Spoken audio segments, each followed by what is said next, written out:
You will stand beside him, but she will wear the crown tonight." The counselor murmured, his voice a dry rasp against the stone walls. Elisa kept her chin raised, her reflection in the polished armor across the hall unblinking. "Again." It wasn't a question. "For unity," he insisted, looking away. For the pack, she adjusted the heavy, unadorned silver bracelet on her wrist, the only mark of her station. Below, in the great hall, the cheers for King David and his newly returned honored guest were already shaking the foundations. Elisa let out a slow, steady breath. She had stood in the shadows for 4 years. Tonight, she wouldn't stand anywhere at all.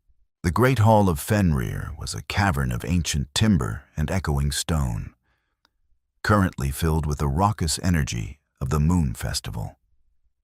Banners of midnight blue and silver hung from the rafters, snapping in the cold wind that occasionally pushed past the heavy oak doors.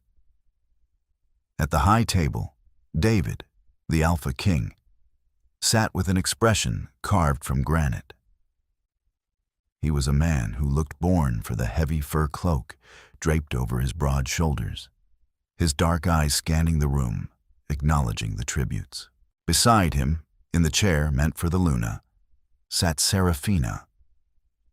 She was radiant, her laughter a light, bell-like sound that seemed to cut through the heavy atmosphere. She wore a gown of spun silver, the very color of the moon they celebrated. Elisa watched them from the balcony overlooking the hall. She was dressed in practical black, her hair pulled back tightly. She was the one who had organized the tributes, secured the borders for the festival, and managed the delicate negotiations with the neighboring river pack to ensure their attendance. Yet, she was up here, a spectator to her own life. "He looks for you, you know," a voice said softly from the shadows. Elisa didn't turn. She knew the cadence of Marcus, the captain of the guard. "He looks for an audience," she replied, her voice carefully devoid of emotion. "Serafina provides a better show." "She's just a symbol," Marcus offered, sounding uncomfortable. "A reminder of the old alliance. A symbol who occupies my seat," Elisa pointed out, her gaze fixed on the way David leaned in when Serafina spoke. It wasn't a romantic gesture, not explicitly. It was worse. It was the easy familiarity of an old bond, a ghost that Elisa could never compete with. 4 years ago, David had chosen her. He had needed a strategist, a steady hand during the uprising. She had provided that. They had forged a partnership in blood and necessity. The affection came later, quiet and unspoken, built on mutual respect. Or so she had thought. Then, 6 months ago, Serafina returned. The first love, the one who had left to pursue training in the capital, breaking his heart and fracturing the pack's morale. Now she was back, assisting with diplomacy. And suddenly, every public ceremony, every festival, every council meeting required her presence at his side for unity. Down below, David raised his goblet. The hall fell silent. "To the moon," he called out, his voice a commanding rumble, "and to the strength of our alliances, old and new." He glanced, briefly, toward the balcony, but the shadows hid her. Then he turned to Serafina, clinking his goblet against hers. The crowd roared their approval. Elisa felt a cold knot tighten in her stomach. It wasn't just jealousy. It was the slow, agonizing realization of obsolescence. She wasn't just losing her partner. She was losing her purpose. She turned away from the railing. "Marcus, ensure the western perimeter guard is rotated in an hour. The frost is settling in early." "Luna," he started, the title sounding strained. "Just Elisa tonight, Marcus," she said, stepping into the dim corridor. The title felt like a mockery when the woman downstairs was being treated like the queen. She walked the quiet halls, the sounds of the celebration fading into a distant hum. Her path took her past the council chambers, where maps and ledgers covered the long table. This was her domain. Here, she was indispensable. But power in the light was different from power in the dark. She stopped in front of the large mirror in her private quarters.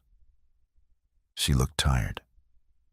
The strength that usually defined her features was brittle, stretched thin by months of quiet humiliation. She remembered the day they had secured the final treaty. David had held her hands, his eyes blazing with a fierce pride. "I couldn't have built this without you," he had said. Now, he was building a public image without her. A knock at the door startled her. It was a messenger, young and out of breath. "My lady," he gasped. "The Alpha requests your presence in his study after the feast concludes." Elisa dismissed him with a nod. A private meeting. An apology, perhaps. Or another explanation about how Serafina's presence was strategically vital. She didn't change her clothes. When the sounds of the hall finally began to die down, she made her way to David's study. The heavy door was ajar, the warm light of the fire spilling into the hallway. She pushed it open. David was standing by the window, staring out at the snow-covered training grounds. He turned as she entered, the exhaustion on his face evident. "You weren't at the feast," he said. It wasn't an accusation, but a statement of fact. "I had duties," Elisa replied smoothly, crossing the room to stand by the desk. "The perimeter is secure." He rubbed his eyes. "Elisa, I know this is difficult." "Is it?" she asked, keeping her tone neutral. "It seems quite seamless from where I stand." He winced slightly. Serafina's family holds influence in the capital. Having her visible shows stability. It shows we are connected to the wider political landscape. I understand the politics, David. I orchestrated most of them, she said, the edge in her voice finally slipping through. What I don't understand is why the Alpha King's partner must be hidden away like a shameful secret while his past parades around in silver. He took a step toward her, his expression softening. You are not a secret. You are the foundation. She is just decoration. And the pack? Elisa countered. Who do they see as their Luna? The foundation they never see, or the decoration that sits in the high chair? David sighed, a heavy sound that seemed to carry the weight of his crown. It's a temporary measure, until the capital trade agreements are finalized. Just bear with me a little longer. Elisa looked at him, really looked at him. She saw the man she loved, the leader she respected. But she also saw a man who was asking her to diminish herself so he wouldn't have to face a difficult choice. A little longer, she repeated softly. She didn't agree. She didn't argue. She just turned and walked toward the door. Elisa, he called out, his voice holding a hint of desperation. She paused, her hand on the iron handle. She didn't look back. Tomorrow was the rite of the first snow, the most sacred ceremony of the year, the Luna's ceremony. Good night, David, she said, and closed the door behind her. The click of the latch sounded startlingly final in the quiet hallway. The morning air was sharp enough to cut glass. Elisa stood in her chambers, the heavy, ceremonial robes of deep crimson draped over a chair, untouched. For centuries, the Luna of the Fenrir pack wore crimson to contrast the white of the first snow, a symbol of life enduring through the harsh winter. It was a role of profound spiritual significance, demanding hours of preparation and fasting. Instead, Elisa wore her usual dark, tailored trousers and a thick woolen tunic. She was packing a small leather satchel. Outside, the courtyard was a flurry of activity. The rite was to begin at midday.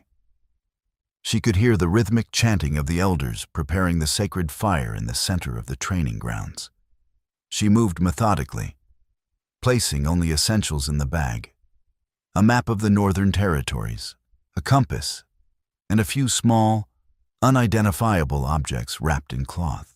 A sharp knock broke her concentration. "Elisa!" It was David. She didn't freeze, but her hands moved a fraction slower.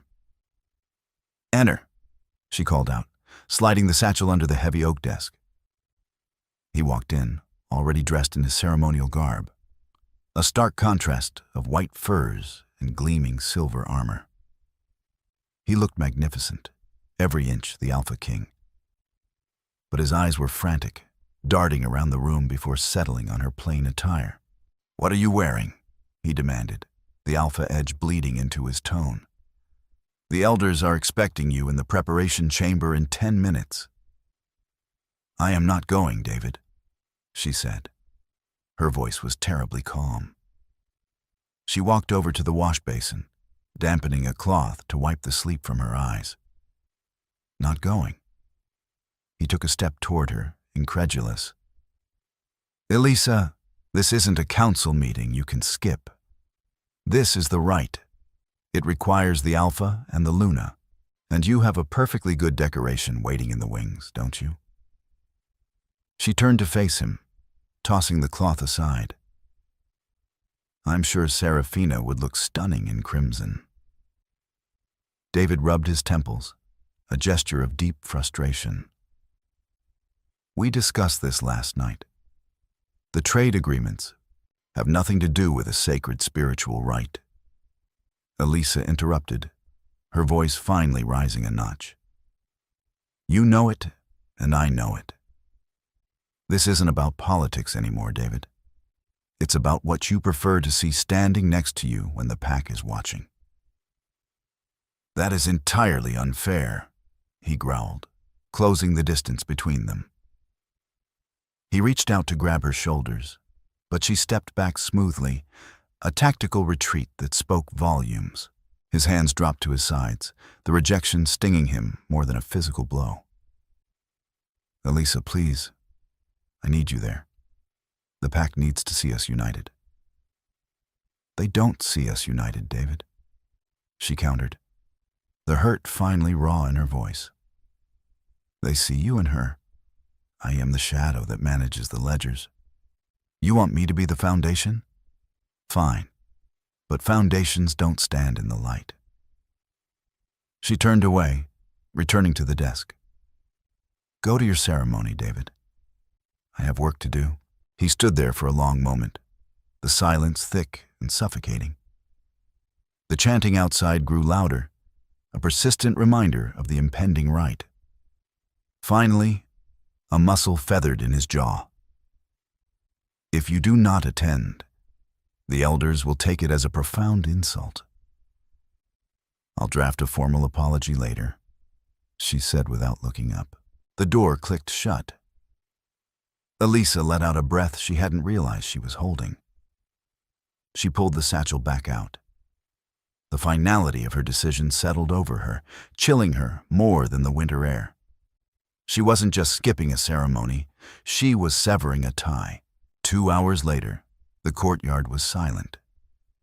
Everyone was at the ritual grounds on the edge of the forest.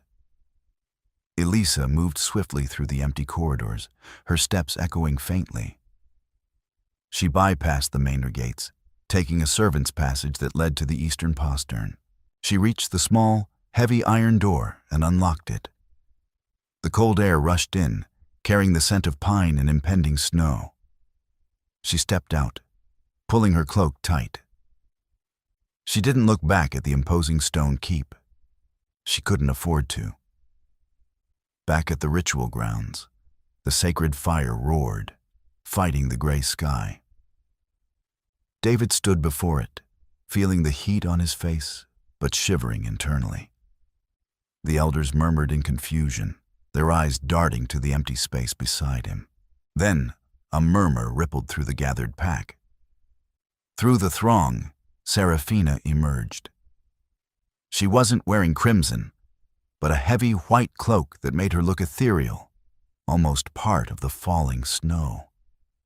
She stepped up beside David, her expression one of solemn duty mixed with a subtle, radiant triumph. "The Luna is indisposed," David announced, his voice carrying over the crackling fire, but it lacked its usual resonance. "Lady Seraphina has graciously offered to assist in the blessing of the flame." The elders exchanged uneasy glances, but they proceeded.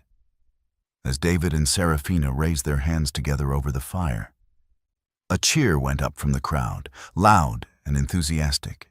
David looked out at his pack, celebrating this moment of unity. But as he glanced at the empty space where Elisa should have been, a cold dread began to pool in his stomach. Far colder than the first snowflakes that were finally beginning to fall. The snow fell heavily through the night, blanketing Fenrir in a pristine, unbroken silence. When David awoke the next morning, the lingering euphoria of the festival had entirely vanished, replaced by a gnawing anxiety that he couldn't shake. The image of Elisa's empty, perfectly composed face as she refused to attend the rite haunted him. He dressed quickly, ignoring the breakfast laid out for him. He needed to speak with her. He needed to fix this. He was the Alpha King. He fixed things. He commanded loyalty, respect, and order. Yet, the woman he relied on most seemed to be slipping through his fingers like dry sand. He bypassed his study and headed straight for her quarters in the western wing. The guard stationed at the corridor entrance bowed low. "Has the Luna emerged yet?" David asked, his voice brisk. "No, my king," one guard replied. "It's been quiet since yesterday morning." David frowned. Elisa was an early riser, usually deep into reports before the sun fully crested the horizon. He knocked on the heavy wooden door. "Elisa?" Silence. He knocked louder. "Elisa, we need to talk. Open the door." Still nothing. A spark of genuine panic flared in his chest. He didn't wait for permission. He grasped the heavy iron handle and pushed. It swung open easily, unlocked. The room was immaculate. The fire in the hearth was dead, the ashes cold. The bed was perfectly made, not a wrinkle on the heavy wool blankets. Her ledgers on the desk were stacked with precise alignment. It didn't look like a room that had been slept in. It looked like a room that had been abandoned. David stepped inside, the silence pressing against his eardrums. "Elisa," he called out, his voice sounding hollow in the large space. He moved to the wardrobe and pulled it open. Her functional dark clothing hung neatly, but her heavy winter traveling cloak was missing. Her sturdy boots were gone. He rushed back to the desk, pulling open drawers. They were tidy, organized, but empty of anything personal. Then he saw it.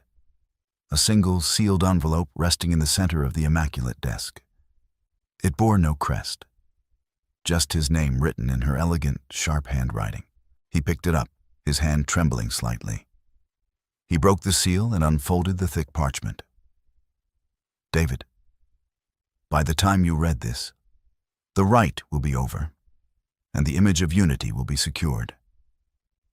I have spent 4 years building the foundation of Fenrir alongside you. I believed we were partners in all things.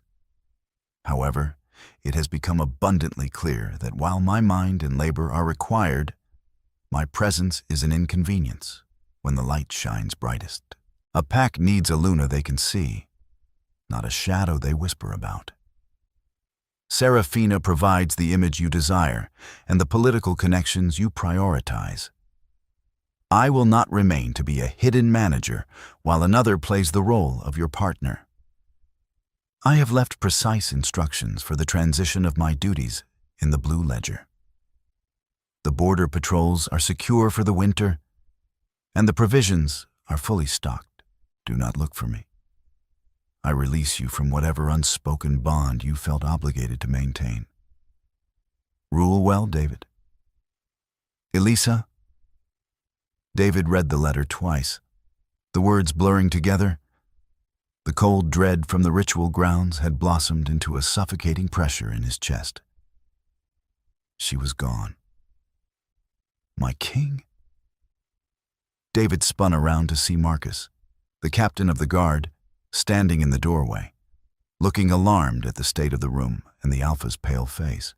Marcus, David said, his voice raspy. Assemble a tracking team, the fastest wolves we have. Marcus frowned, stepping into the room. Is there a breach? Has the Luna been taken? David looked down at the letter in his hand, the ink seemingly mocking him. No, he said, the word tasting like ash. She wasn't taken. She left. Marcus's eyes widened in shock. The Luna leaving? It was unheard of. Left? Sire, the snow. The tracks will be covered by now. I don't care, David roared, the sudden explosion of anger masking the profound terror beneath it. Find her. Tear the forest apart if you have to. Bring her back. Marcus saluted sharply and ran out. David was left alone in the cold, empty room. He looked at the perfectly made bed, the orderly desk. She hadn't just left. She had erased herself from the space entirely. He crumpled the letter in his fist, the sharp edges biting into his palm. He had spent months trying to avoid making a hard choice, convinced he could manage the delicate balance of politics and personal loyalty. Now, the choice had been made for him, and the silence she left behind was deafening. The map room was suffocating. David stood at the head of the heavy oak table, the same table where Elisa used to command the attention of hardened generals with a tap of her pen. Now, the space felt too large, the maps too complex, the air too thick with unspoken questions. Marcus stood rigid by the door, his face a mask of professional neutrality that poorly concealed his underlying anxiety. 3 days. 3 days since the tracking teams had fanned out across the snow-choked forests, returning with nothing but frostbite and grim reports. The blizzard had wiped the slate clean. Elisa was a ghost. Report. David snapped, leaning heavily on the table. He hadn't slept for more than an hour at a time. The dark circles under his eyes were bruised and heavy, his usually impeccable appearance frayed at the edges. Sire, the northern patrols have reached the jagged peaks, Marcus said, his voice clipped. No signs of a camp, no disrupted snow. The eastern patrols report the same along the river. She couldn't have vanished into thin air. David growled, slamming a fist onto the map, sending a few wooden markers clattering. She's one woman on foot in the middle of winter. She is the Luna, Marcus corrected softly, a dangerous edge of insubordination creeping into his tone. She knows the terrain better than the patrols. She drafted their routes. The truth stung worse than the cold. David knew Elisa's intellect was formidable. If she didn't want to be found, she wouldn't be. He turned away from the table, pacing the length of the room. The silence in the keep was becoming unbearable. Without her quiet efficiency, small things were beginning to unravel. Trade delegations were delayed, border dispute arbitrations were stalled, and the servants whispered in the corridors. The door creaked open, and Serafina entered. She wore a tailored wool dress, the color of bruised plums, her hair perfectly coiffed. She looked beautiful, poised, and entirely out of place in the war room. "David," she said, her voice a soothing balm that he currently found abrasive. "You need to eat. The council is waiting for you to address the missing provision ledgers." David stopped pacing, looking at her as if seeing her for the first time. The silver dress from the festival flashed in his mind. The decoration. "The ledgers," he muttered. He walked over to the stack of books on the side table, the ones Elisa had meticulously maintained. He picked one up, flipping through the pages. The handwriting was sharp, concise, perfect. "She left instructions in the blue one," he said absently, mostly to himself. He found it and opened it. The notes were clear, detailing exactly how to manage the winter rationing without her. It was a slap in the face. She hadn't just left in a fit of pique. She had planned an orderly exit, ensuring the pack wouldn't suffer for his mistakes. "David, please," Serafina urged, stepping closer and placing a gentle hand on his arm. "The pack is beginning to talk. Your absence from the daily affairs is causing concern. You must project strength." He looked down at her hand, then up at her face.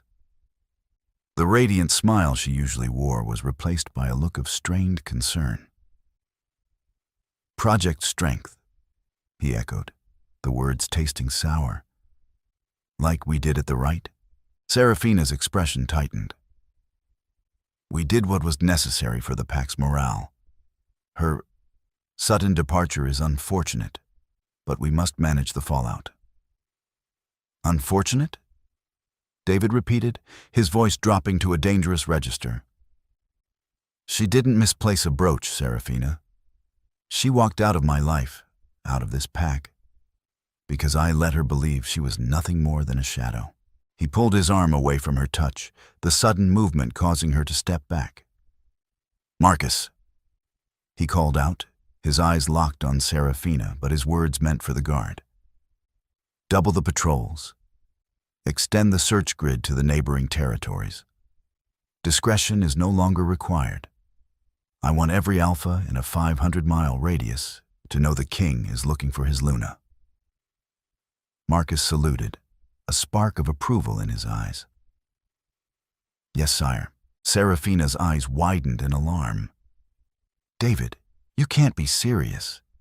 If you broadcast that she abandoned her post, the political fallout—" "I don't give a damn about the political fallout," David roared, the Alpha command finally breaking free, vibrating through the room and rattling the windows. Serafina flinched, shrinking back. "The only fallout I care about is the one standing in this room right now." He turned back to the map, the weight of his decisions crashing down on him. He had traded substance for a symbol, and now he was left with nothing but empty halls and echoing guilt. He had built his reign on the foundation Elisa provided, and without her, the walls were beginning to crack. 2 weeks bled into 3. The brutal winter tightened its grip on Fenrir, and the once vibrant keep felt like a tomb. The frantic energy of the initial search had settled into a grim, exhausting routine. David spent his days pushing the council hard, trying to keep the intricate machinery of the pack running. But the strain was showing. The blue ledger, once a lifeline, was now a source of torment. Every time he opened it to find a solution to a logistical nightmare, he saw her handwriting, a stark reminder of the brilliant mind he had alienated. He was realizing, with a sickening clarity, how much of his perceived success as Alpha King was merely him standing on the scaffolding Elisa had built. One evening, he sat alone in his study, a half-empty glass of amber liquid in his hand. The fire was dying, the embers casting long, dancing shadows across the floor. He hadn't seen Serafina in days. She had quietly retreated to the guest wing, realizing, perhaps, that the space she had eagerly occupied was now radioactive with resentment. A soft knock interrupted his brooding. It was Elias. one of the oldest council members, a wolf whose muzzle was gray with age and wisdom. "Enter," David rumbled, his voice rough from disuse. Elias stepped in, closing the door softly behind him. He didn't approach the desk, preferring to stand by the hearth. "You look terrible, sire." "Your candor is noted, Elias," David replied dryly, taking another sip from his glass. "What is it?"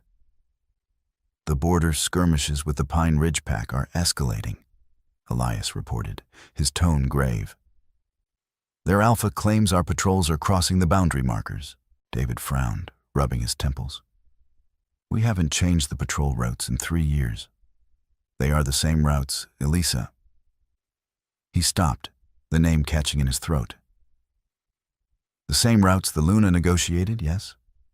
Elias finished gently. "But the Pine Ridge Alpha is opportunistic. He senses weakness. He knows she is gone."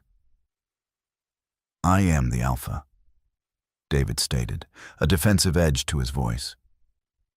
"The strength of this pack rests with me." Elias looked at him with a sad, knowing expression. "The strength of the sword rests in the hand that swings it, David. But the strength of the shield rests in its foundation. The pack knows the difference." David fell silent, the words hitting too close to the marrow. "What do you suggest?" "I suggest we send an envoy. Not a war party," Elias said. "Someone who understands the nuances of the original treaty. Someone who isn't you." "And who would that be?" "Marcus," Elias replied. "He knows the routes and he knows how the Luna operated. He might be able to talk them down before blood is spilled." David nodded slowly. It was a sound strategy. "Do it."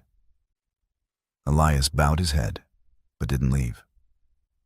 He lingered by the fire, his ancient eyes studying the flames. "There are rumors, sire." David stiffened. "There are always rumors. These are different. They come from the traders passing through the Eastern Pass, the ones who trade with the rogue settlements beyond the mountains." David set his glass down, suddenly entirely sober. The rogue settlements were dangerous, lawless places. "What rumors?" "They speak of a woman," Elias said slowly, measuring his words. "A woman who arrived in a blizzard, demanding audience with the warlord who controls the crossing. They say she didn't fight him. They say she negotiated." David's heart hammered against his ribs. "Negotiated? For what?" "Safe passage," Elias replied. "And according to the whispers, she offered him a detailed map of the river pack's supply lines in exchange." David felt the blood drain from his face.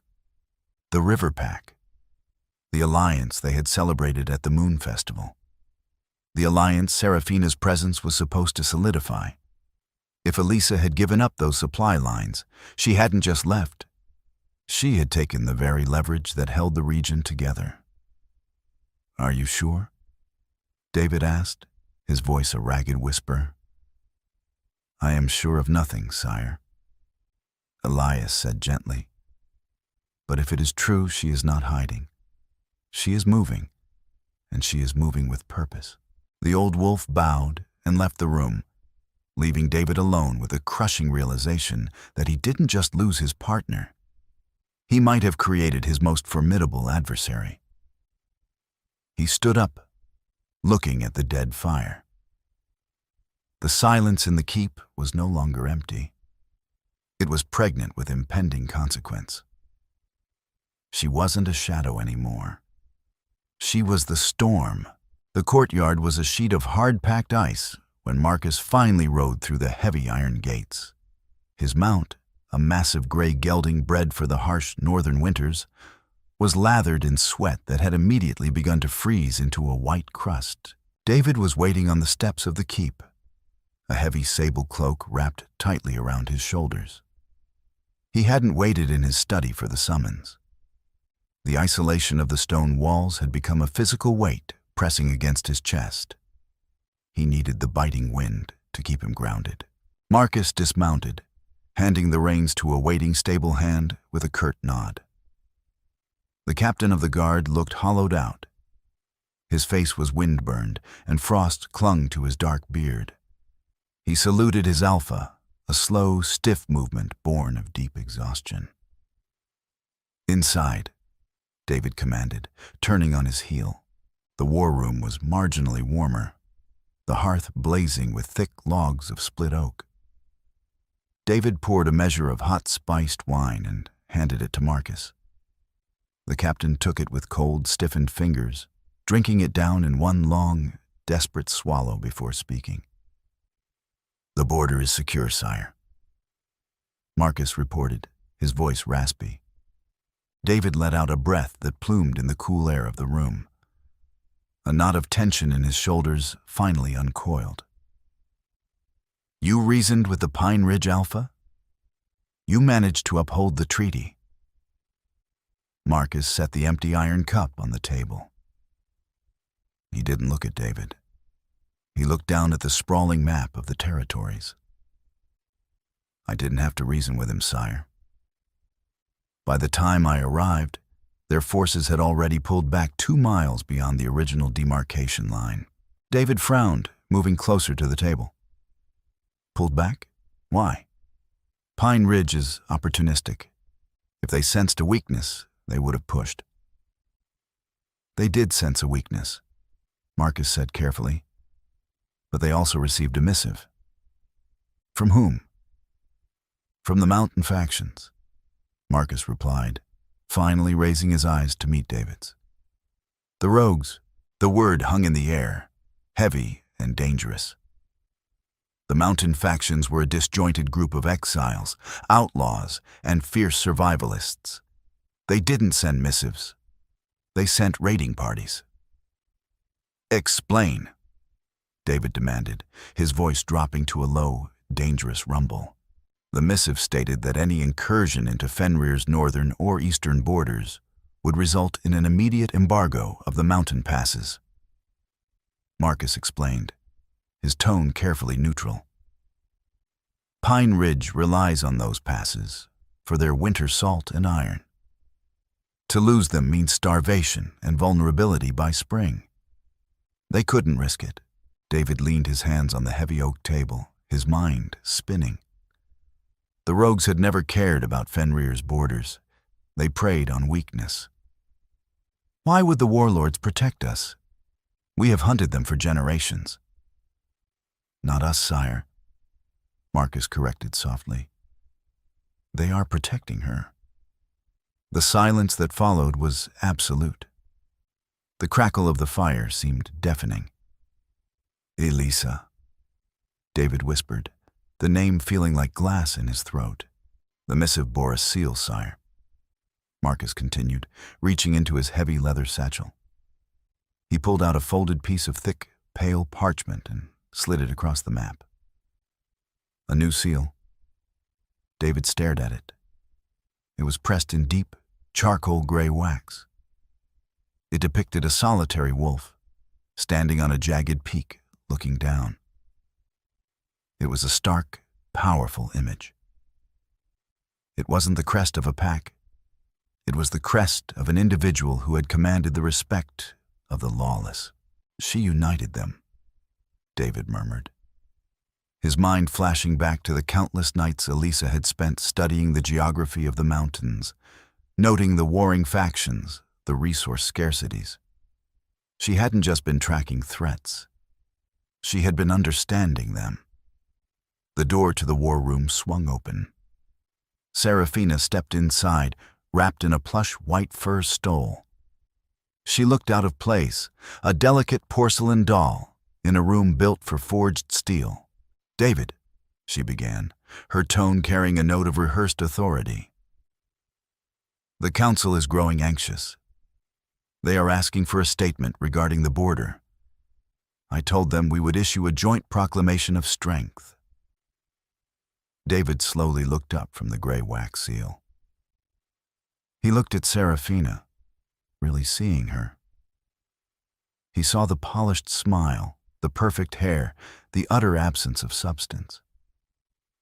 She was a beautiful banner fluttering in a storm, completely useless for taking shelter under. "There will be no joint proclamation," David said, his voice terribly quiet. Serafina's smile faltered. "David, we must project—" "You are not a part of this we, Serafina," David interrupted, his tone chilling the room further. "You were an alliance, a symbol. But symbols do not secure borders, and they do not command armies." Her eyes widened, a flash of genuine indignation crossing her delicate features. "I bring the support of the capital. I bring prestige. Prestige is a luxury for peacetime." David snapped, his alpha aura flaring, pressing the air out of the room. Serafina took a step back, her hand flying to her throat.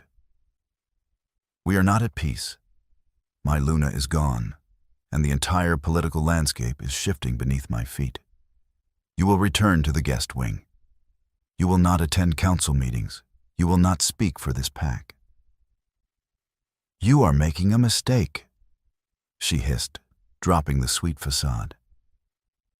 "You are choosing a runaway over the capital. I am choosing survival," David said, turning his back on her. Dismissed. He didn't watch her leave. He stared at the map, at the vast, terrifying blank spaces beyond the mountains. Elisa wasn't running. She was building an empire in the shadows, and he had handed her the tools to do it. 3 weeks later, the Raven arrived. It carried a summons from Silas, the alpha of the River Pack. The message was brief, formal, and entirely unexpected. It requested the Alpha King of Fenrir's immediate presence at the Obsidian Keep, a neutral, ancient fortress situated on the borderlands between their territories. The stated purpose: renegotiation of the eastern supply corridors. David rode with a guard of 20 seasoned warriors. The journey was brutal, the winter winds howling across the open plains, biting through wool and leather. But the physical discomfort was nothing compared to the gnawing anxiety in his gut.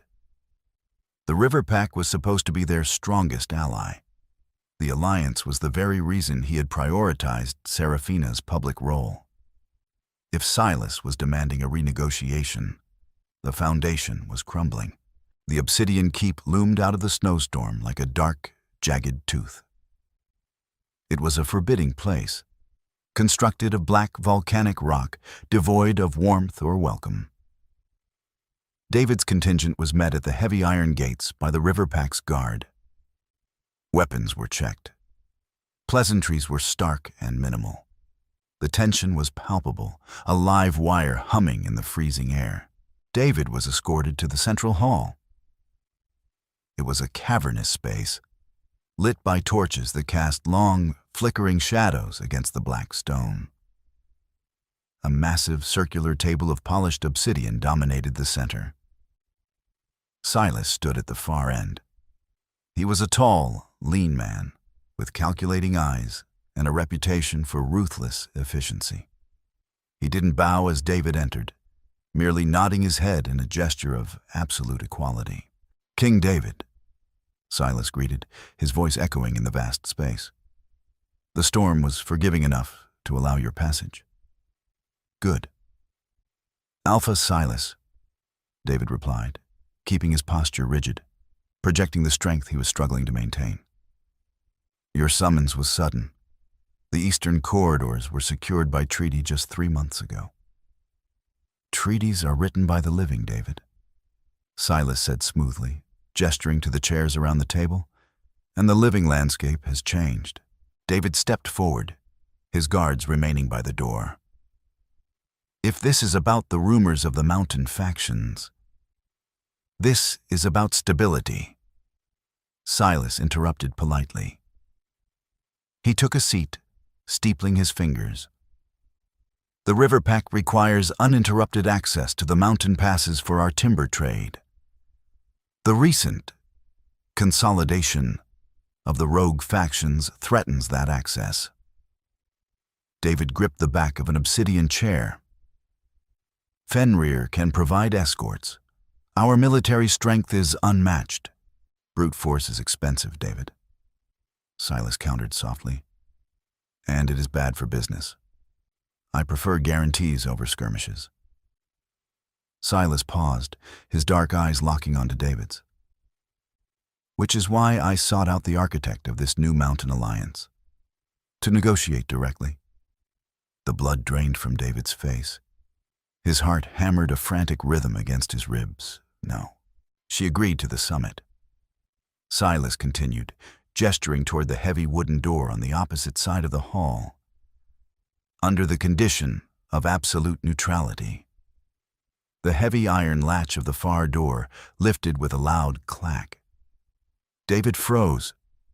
Every muscle in his body pulled taut as the heavy wood swung outward. She stepped into the torchlight. It was Elisa. But it was not the woman who had quietly organized his ledgers in practical black wool. And it was not the woman he had expected to see parading in ceremonial crimson. She wore a beautifully tailored, sweeping coat of slate-gray wool, embroidered subtly with silver thread at the cuffs and collar, the colors of a gathering storm. Her hair, usually pulled back in a severe, functional bun, was braided intricately with thin leather cords. She moved with a fluid, terrifying grace, her posture radiating an absolute, unshakable authority. She did not look like a rogue. She did not look like an exile. She looked like a queen who had finally found a throne that fit her. Behind her walked two massive wolves, their faces scarred, their eyes feral, wearing the dark leather armor of the mountain warlords. They flanked her like living weapons, entirely subservient to her quiet command. David couldn't breathe. The air in the room felt too thin. He wanted to shout, to demand answers, to fall to his knees and beg. He did none of those things. The rules of diplomacy chained him to the floor. Elisa walked to the table. She didn't look at David. She looked directly at Silas, giving him a brief, respectful nod. "Alpha Silas," she said. Her voice was exactly as David remembered, clear, calm, and brutally precise. But the warmth he had once heard in it was completely gone. "Lady Elisa." Silas returned, a genuine smile touching his lips. "I trust the mountain passes have not been too treacherous." "The mountains are entirely manageable when one understands the terrain," she replied, her eyes finally, slowly, sliding to David.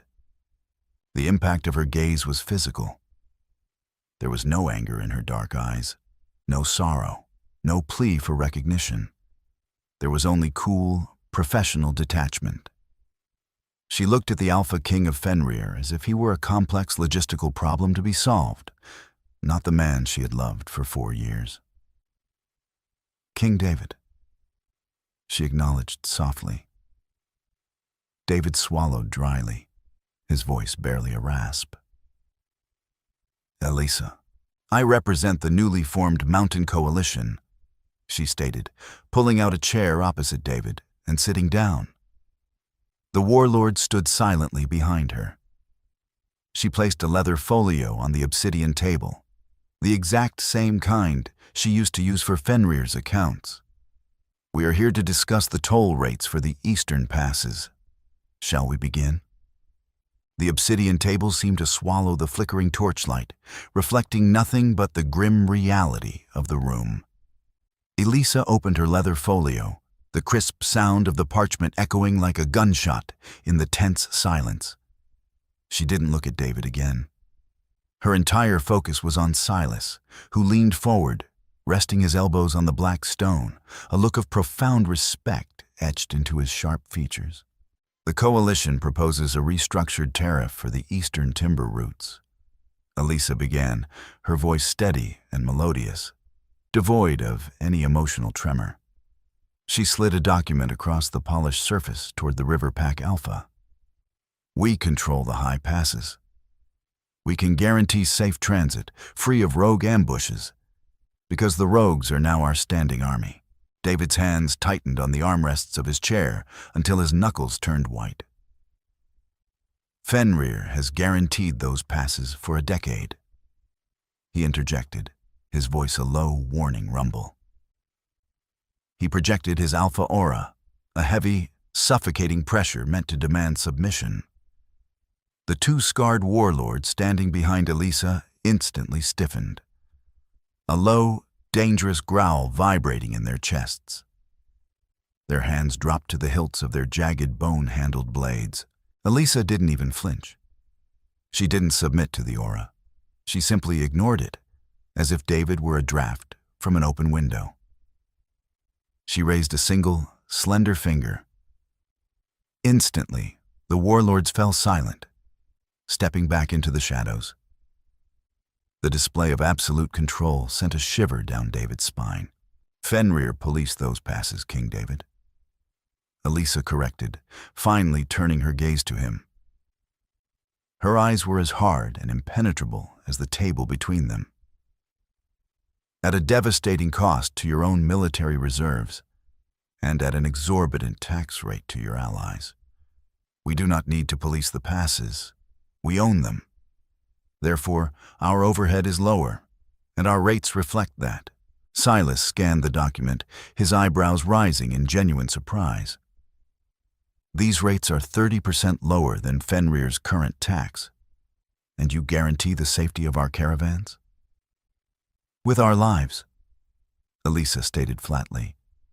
The coalition requires your timber to fortify the northern caves before the deep freeze. In exchange, your trade flows unimpeded, a mutually beneficial arrangement, devoid of unnecessary political theater. The subtle jab landed with devastating precision. David felt the blood rush to his face. This is a violation of the Silverwood Treaty, he snapped, leaning forward. Fenrir has exclusive rights to tax the eastern corridors. Silas, if you sign this, you break our alliance. Silas sighed, a sound of feigned regret. David, the Silverwood Treaty was contingent on Fenrir maintaining 3 permanent garrisons along the ridge. When your captain pulled your forces back last month to secure your own borders from the supposed rogue threat, you defaulted on the garrison clause. David felt the floor drop out from under him. He looked at Elisa. She had sent the missive to the Pine Ridge Alpha, knowing Marcus would pull the troops back to compensate. She had orchestrated the default. She had used his own defensive strategy to unravel his trade monopoly. You drafted that clause, David whispered, the realization hitting him with the force of a physical blow. He stared at her, seeing the terrifying brilliance of the trap she had laid years ago, waiting for the day it might be needed. I always favored meticulous contracts, Elisa replied, her tone perfectly conversational. One must account for all eventualities, including the shifting of alliances. David stood up, the heavy chair scraping loudly against the stone floor. His guards at the door immediately stepped forward, hands on their weapons. The River Pack guards mirrored the movement. The air in the cavernous hall pulled tight, ready to snap. Stand down, David barked at his men, though he didn't take his eyes off Elisa. He rounded the table, stopping just a few feet from her. He needed her to look at him, really look at him, not as a king, but as the man she had spent 4 years with. Elisa, please. You know this will cripple Fenrir's winter reserves. The iron trade relies on those taxes. She looked up at him, her expression unchanging. There was no vindictiveness in her gaze, no lingering anger, just a vast, terrifying emptiness where her affection used to be. My name is Lady Elisa, representative of the coalition, she said, her voice dropping to a quiet, devastating murmur that only he could hear. And Fenrir's winter reserves are no longer my logistical concern, King David. You made it abundantly clear that my presence was not required to sustain your pack. I am simply operating under the parameters you set. She turned back to Silas, picking up a quill. Do we have an agreement, Alpha Silas? We do, Silas replied, signing the parchment with a flourish. David stood there, a king in name only, watching as the woman he had relegated to the shadows casually dismantled his empire in the light. She hadn't just left him. She had outgrown him. And as she shook Silas's hand, sealing Fenrir's isolation, David realized the most agonizing truth of all. He had handed her the crown himself. The tragedy of the Alpha King lies in a simple, devastating truth. We often fail to recognize the pillars holding up our world until we foolishly knock them down ourselves. David chased a hollow image, abandoning the brilliant, steady woman who truly built his reign. Elisa's journey from a silent, unappreciated strategist to the commanding ruler of her own empire is a powerful reminder that true strength doesn't need permission to shine. Sometimes, the only way to prove your worth is to walk away and let them fill the void you leave behind. If you enjoyed this story of betrayal, strategy, and ultimate empowerment, please like, share, and subscribe for more original dramatic fiction.